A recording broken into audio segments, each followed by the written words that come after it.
Великая Отечественная война с 1941 года по 1945 года. Сегодня тех, кто прошел через ту войну, осталось совсем немного. Они отдали свои жизни нам, детям. Они сражались за будущее своей страны. А как же их дети?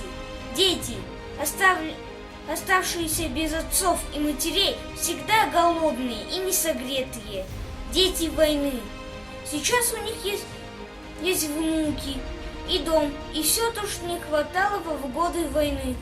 Но у них есть и воспоминания о жестоком времени, которое не щадило людей.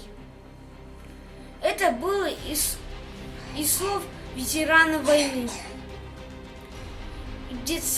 Когда еще был ребенком, я увидел, как в детсаде умирал мальчик. Ложная кровать стояла рядом с моей. Он все стонал. Мы с ним разговаривали вечером. Он все стонал и стонал. От этого стона невозможно было уснуть. А под утро его уже не было.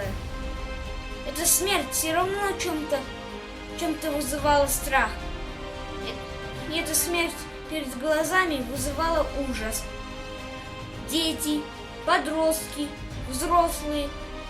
Им было трудно жить в годы войны. Тяжело выживать, терять близких и любимых.